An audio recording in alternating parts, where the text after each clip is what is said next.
Welcome to Measuring Success Right, the official podcast of the Marriott Student Review, a podcast for students by students, where we connect the leaders of tomorrow with the issues of today.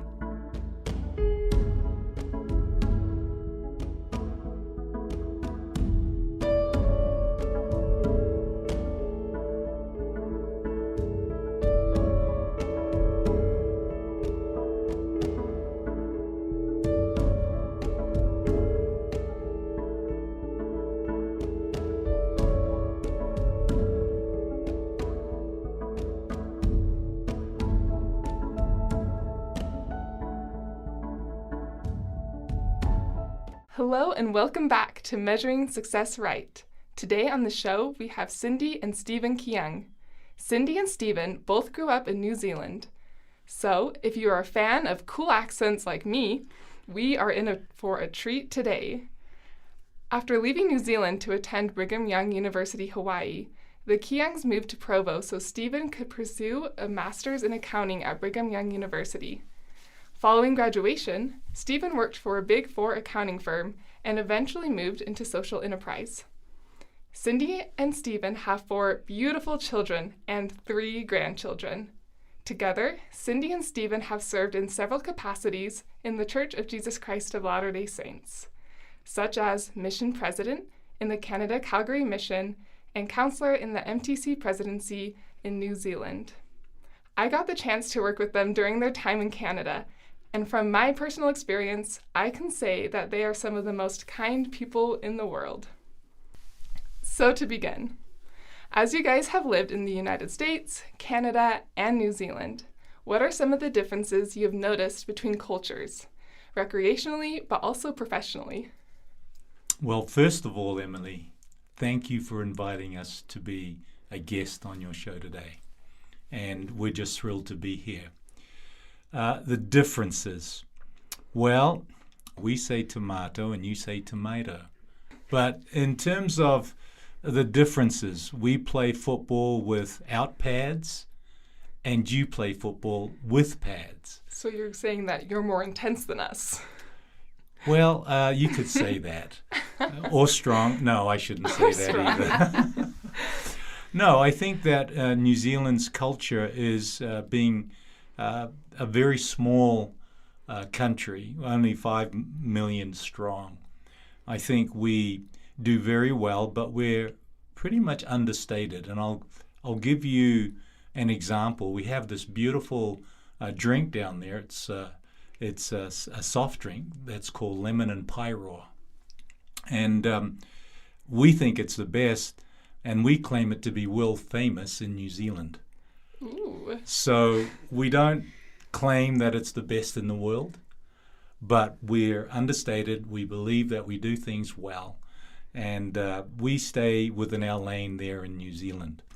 Our people come from a number 8 wire mentality. That is, you can fix anything with a piece of wire, and you can make anything from a piece of wire.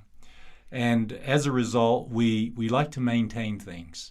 And we do things without thinking that this is going to go worldwide and solve all the problems of the world.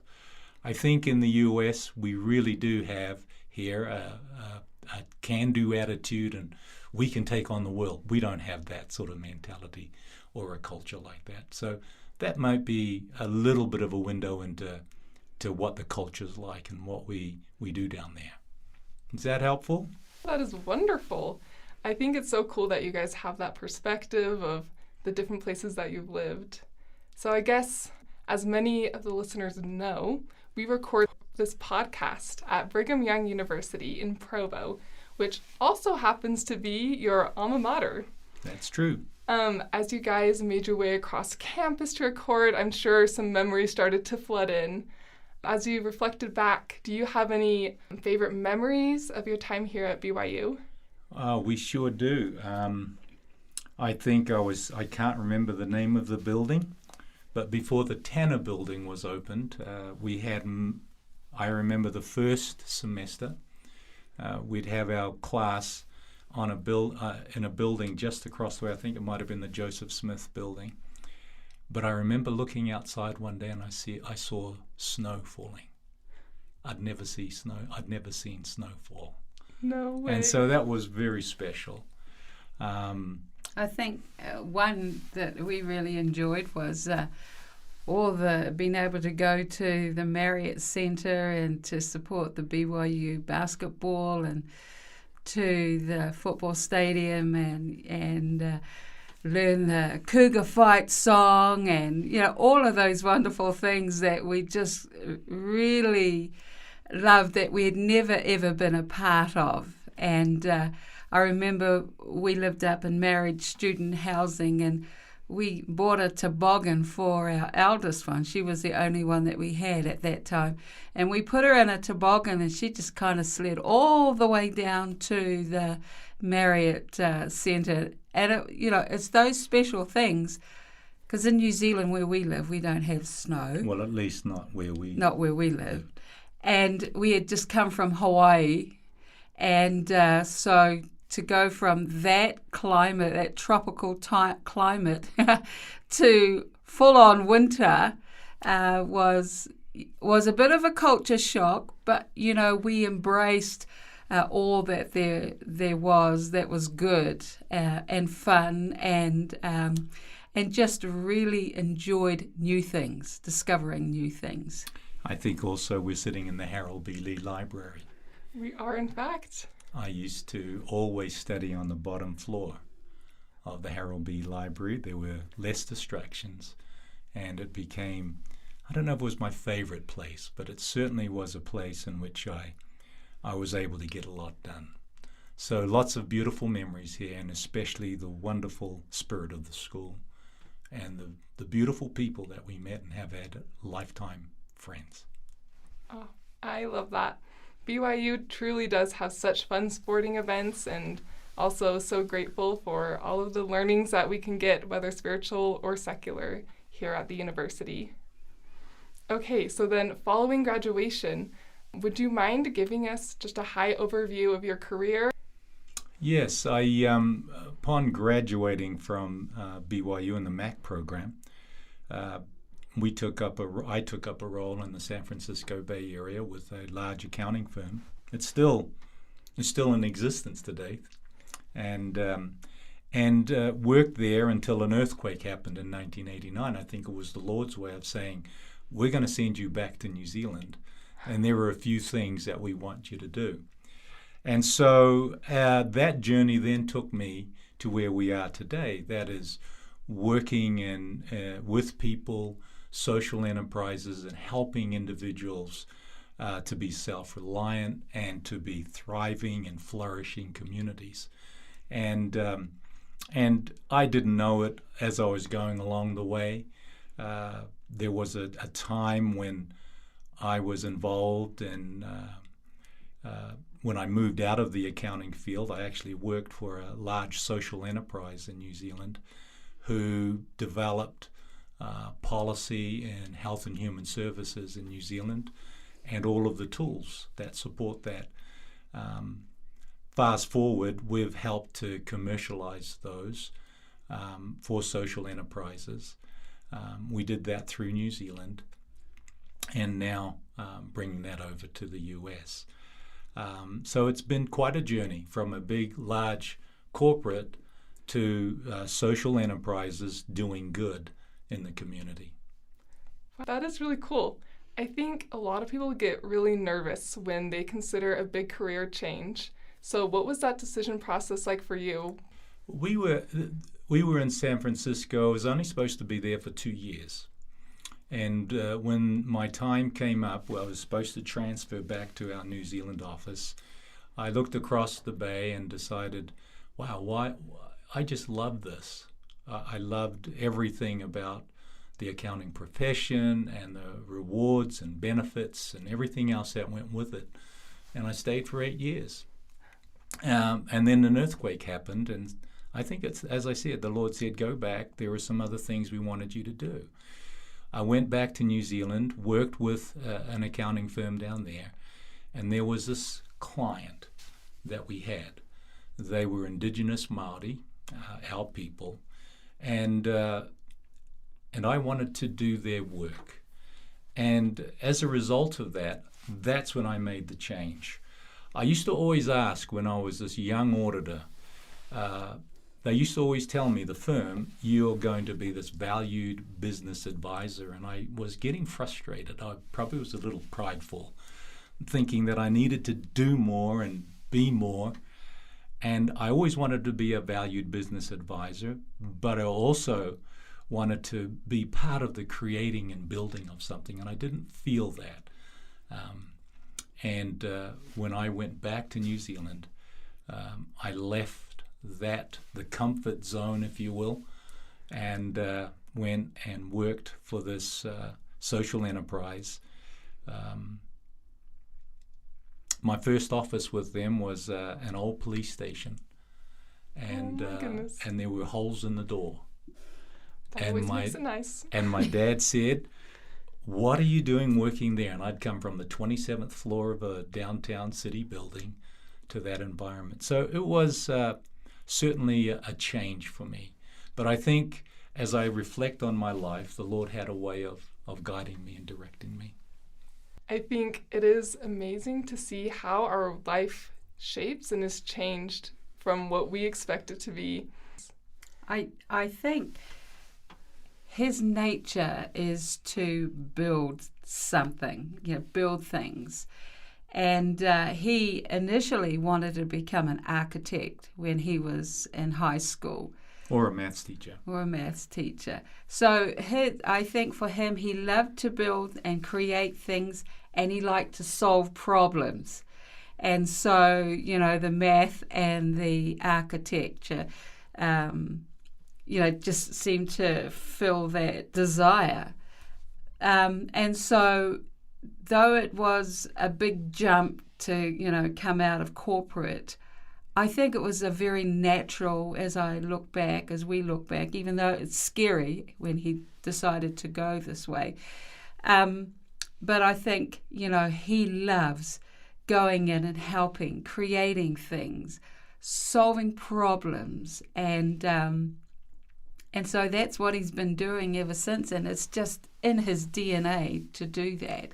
But he was very courageous, I think, to make that move. That would take a lot of courage to really hop into the unknown and just go for it.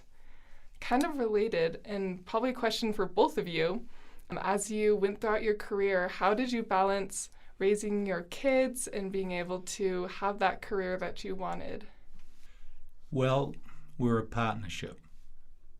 She's a helpmate, and for some reason we were able to balance all the demands of our time. Probably I could have done a little better. I remember one time my son was knocking on the window of my office, and he said, "It's time to go home." And then he gave me a dictionary for Christmas.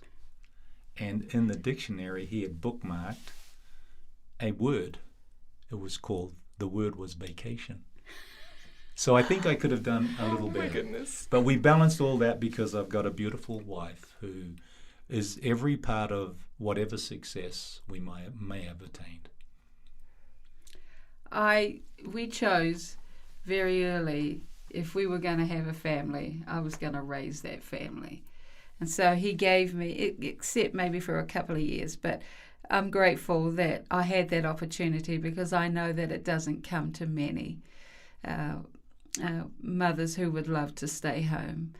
We chose to do that, and I think that really helped in being able to balance things out, and Yeah, I think it's about expectations, what's important.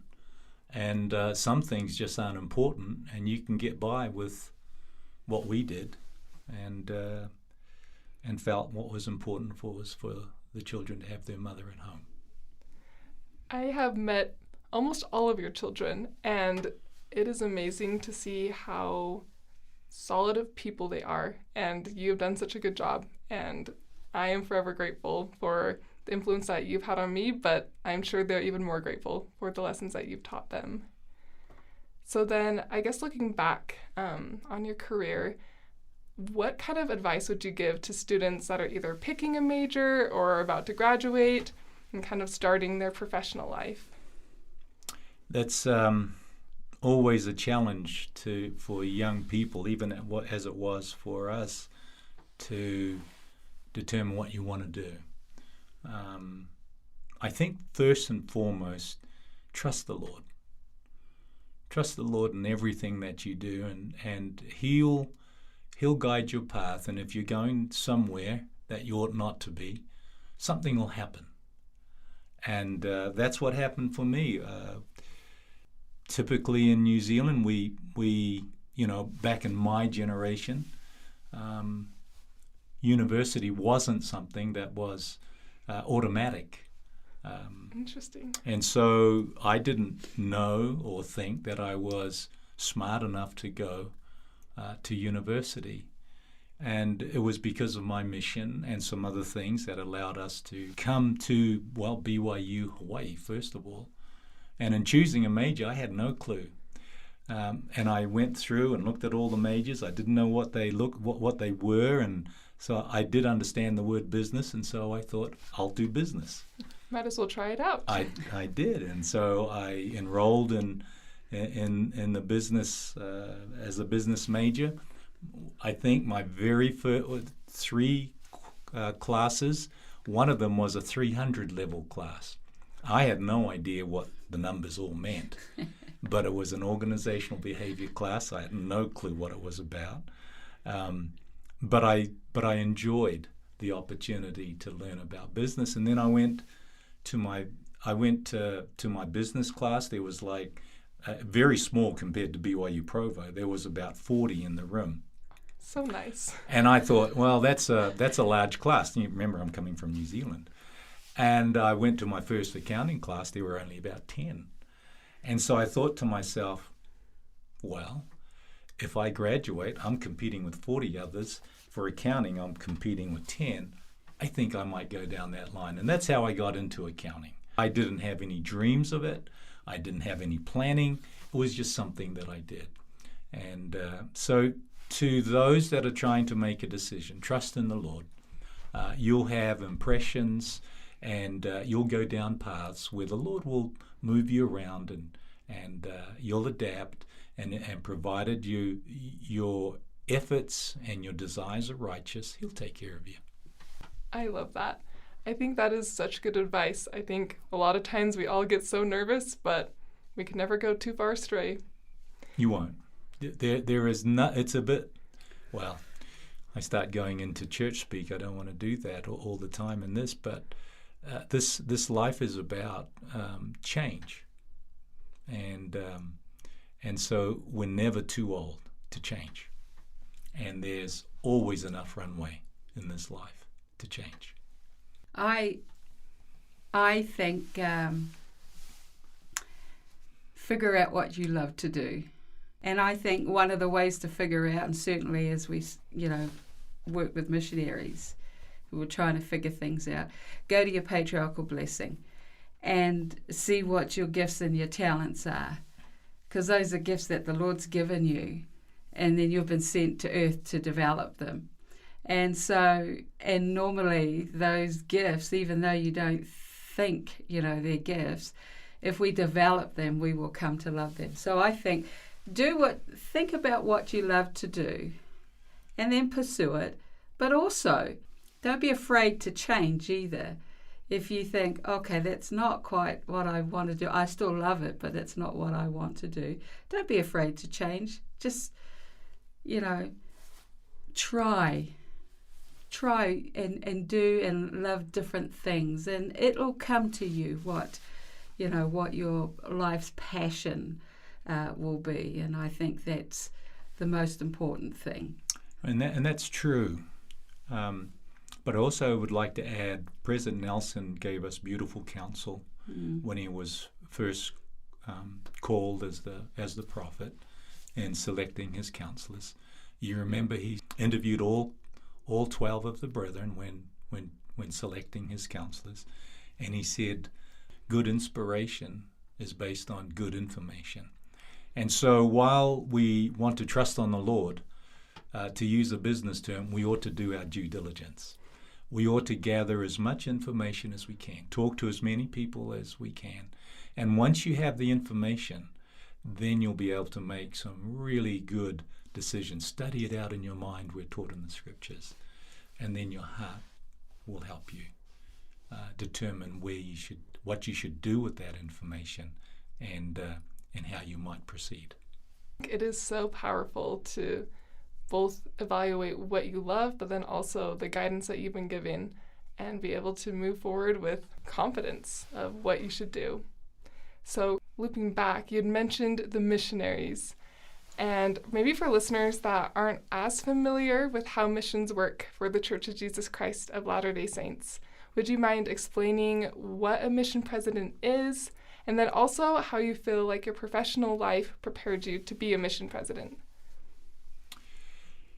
Well, it's one of the most wonderful opportunities that one could have is to lead and to serve alongside wonderful young men and women, 18 through 21, who love their faith, desire to do good in the world, and to share a beautiful message. And so our primary role as mission leaders was to help them to develop their discipleship or their belief in their faith.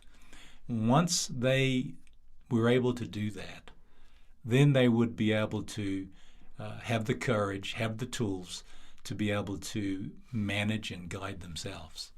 And so our role was really to help them and encourage them and to naturally draw out their gifts and talents in order for them to accomplish their purpose, which was to help individuals come to know of things that would make them happy and joyful and be able to feel peace in a world and in life which throws up a number of curveballs. And how do we deal with that? And so it's a wonderful time in which young people can influence and help individuals, be they 19 or 90. They're so wise, and it was so easy for us to help lead them because they were raised to know what makes them happy, and that was the restored gospel of Jesus Christ and its principles. Well, I think for me personally, I said to my girls, I said, I'm not sure, what I can contribute. Dad is really good at this, but I'm not sure about me. And my girls said to me, Mum, you know how to be a mum. Just be a mum to them.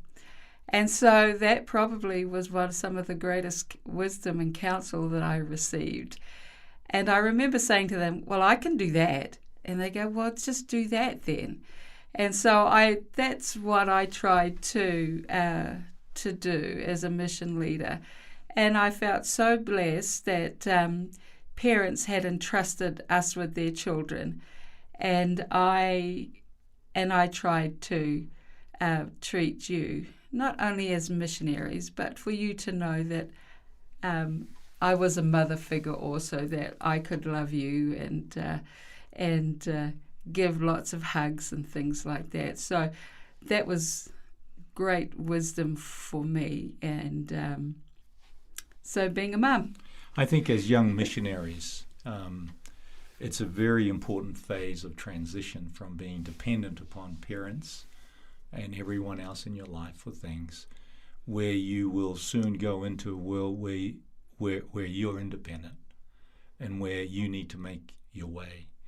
And so the skills, the experiences that missionaries would have during their time in the mission, the emotional ups and downs and everything else, would be formative and be and foundational for that next period of independence. And so that was an important part of what we did also. As one of the missionaries, I honestly felt like you guys supported me and helped me figure out what some of my strengths were, and I am forever grateful.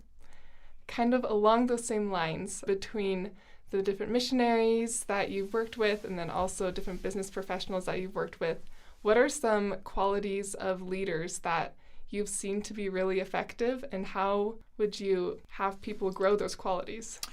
I think trust is so important as a leader and in a leader. That quality, that character where you can be trusted, your word is your bond. You can deliver on the promise, the relationships that you're developing. So trust, number one. Somebody said it is better to be trusted than to be loved. And regardless of who you are, where you are, what country you're in, business is conducted on a one-to-one basis, and trust is so important. I think another characteristic is empathy. Do I feel your pain, what your need is, and can I relate to that, and can I offer you something that will help you, not just for me to make $1 off of you. I think another aspect of leadership is the ability to work hard and to keep things in balance, but you must work hard. Life is, the world is changing, and I think the principle still remains the same. The principle of work is so important. And I think perhaps another quality which is so important is vision. If a leader does not have vision, it's not enough if you don't have it to lead people and take them where you need to go and help them on their life journey. So I think those, we could mention so many qualities, but trust, empathy, the work ethic, and vision are key aspects of leadership for me. I think those are some qualities that people sometimes overlook, so I'm really glad that you mentioned those. Then, just as a last question as we wrap up, on this podcast, we always ask people how they define success. And I think with your guys' different experience from living in different countries, from working with different missionaries, and working with various businesses, you can have a really interesting perspective. So how would you guys define success? I think we're always building bridges for those that come behind. I think whatever we build, it can't be a monument to ourselves, that we're building something in which others can benefit. For us, the most important measure of our success, I think, has to be our family. We have as you know, the covenant path. The covenant path journey is important, and we learned something while in the mission field. President Nelson said to us as mission leaders that we could determine our success when the grandchildren of our missionaries go through the temple. And you probably heard us say that a number of times while we were in the mission field. But I think everything that you do at the end of the day will be measured on the impact of your family and your children and their covenant path. Well, as my husband said, family is our measure of success. So you can have success in business and any other place, but if your family is falling around you, then there's been some imbalance. And it is a big job. It's a continual job to be able to balance all of that. To have the career, to have your family, to serve in the church. There's just so much that goes on in our lives. But I have found that as we do the fundamentals every day, we will have great vision and perspective. And there won't be anything that you will not be able to resolve, as we heard in General Conference. You know, Jesus is the answer. Jesus is the solution. And so if he is, if our homes and our lives are focused on the Saviour, then we can have success in life and joy in life. That's not to say that we won't have our challenges, but those challenges are good too, because they make you grow and they make you stretch. When things are going too smoothly, we take things for granted. And it isn't until we really go through some challenging moments that we are being tested that we will grow. We have nowhere else to turn but back to the Lord. And then we submit ourselves to him, and then we start building again, but we come back stronger. And so exactly what my husband has said is stay focused on what is important, on your family, on the gospel. And I always I said to my husband this morning, the secret sauce to success is living the gospel of Jesus Christ and having the Saviour in our lives and having the Holy Ghost speak to us to help and guide us in our decisions and throughout our lives. So that's what's brought us the greatest joy, and why I think that we've had a happy life, not without challenges, but we've had a wonderful life. My wife just said something that just came to my mind. The measure of success, as I've said before, I think is our family. Our family now extends to some 450 young missionaries whom we love and will do anything for. But I think if there's a daily measure, it's how we are able to have the Holy Ghost direct us. That's a beautiful, I don't want to call it a tool, but a beautiful influence that we could have. And you can measure that every day. And I used to get answers to vexing business problems in our businesses. And I'd be talking to my wife, and my goodness, she'd give me an answer, and I thought, that's exactly the answer I need. So I would get impressions. I would get them from my wife. I'd get them in the early hours of the morning when I'd go for walks or runs. I'd just get these impressions. And so I think that's an important measure of success on a daily basis. We don't have to wait till some 20 years or 30 years from now, because if we can have the sweet influence of the light of Christ, the Holy Ghost in our lives, that will help us in whatever endeavor we're involved in, whether it's at work, play, school, our faith. That's a significant measure in our lives of success. Wow, I really like the idea of those daily check-ins, and also just making sure that we keep family and people that are really important to us close and a focus in our lives. We would like to thank Cindy and Stephen today for being guests on this podcast. We really appreciate them spending their time with us and being able to learn just a little bit more about them, and thank you so much. Well, Emily, as we would say, kia ora to you. Thank you for having us today. We've loved every moment of it. Thank you.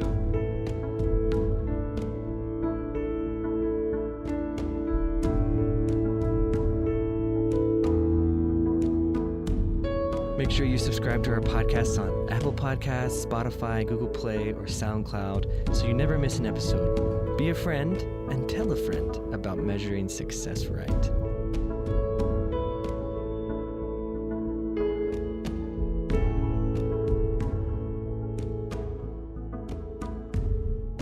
This podcast is a project of the Marriott Student Review at Brigham Young University. You can find us on Instagram, Twitter, and Facebook at Marriott Student Review, or online at marriottstudentreview.org.